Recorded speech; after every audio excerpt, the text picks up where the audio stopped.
I was in when they said, you want to make a Mickey Mouse game. But when they told me they had gotten Oswald back, I lost it. I mean, I was done. I'm an old animation buff. I mean, I knew about Oswald before they mentioned him to me, which is kind of rare. And when they said, you're going to have the opportunity to present Oswald on screen in a new Disney story for the first time since 1928, I mean, what an honor.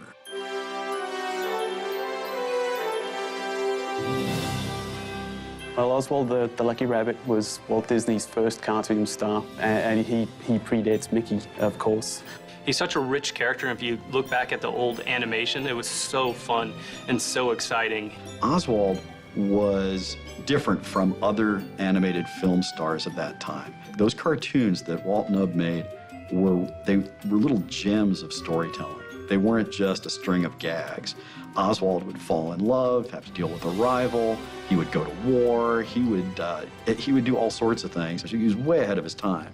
You know, very quickly, the Oswald cartoons became among the most popular silent cartoons of the late 20s. Oswald was a big star. In the late 20s, after just about 18 months of prominence, Walt went to his distributor to renew his contract and wanted more money to make better cartoons. I mean, even then, Walt was all about quality. And the distributor said, no, not only are we not going to give you more, we're going to take your staff, we own the rights to the character, check your contract, and you're out of work. After losing that character, Walt went back to the drawing board, literally, and Mickey Mouse comes into being.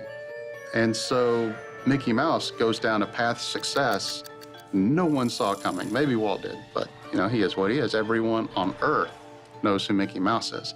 And Oswald just kind of disappeared. There are all sorts of stories about how Mickey was created, but he was created only because the rights to Oswald had been lost. That's the tragedy of Oswald. He really was poised to be the most successful and popular cartoon star in the world.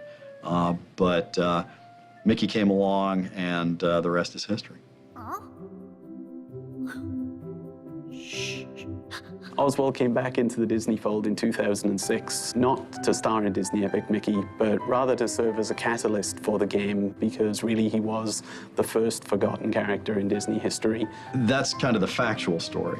The heart of that story, though, is Oswald is Mickey Mouse's older brother.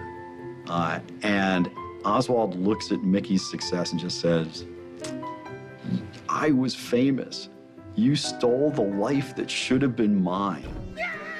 We ran with that idea, not only playing with his kind of sibling rivalry, the forgotten brother, but we also used him as a path for redemption for Mickey in his own arc, finding out that he had family that he had forgotten or didn't even know about, but then also trying to find his way through crafting this relationship once again with this person that he didn't even know was family. He's an emotional touchstone for Mickey, for players. As you see Oswald change in the way he's responding to Mickey because of what the player is doing as Mickey, you can sort of gauge your progress. Oswald ultimately does re-engage with Mickey. Mickey does redeem Oswald, and that growing relationship is a measure of the player's progress.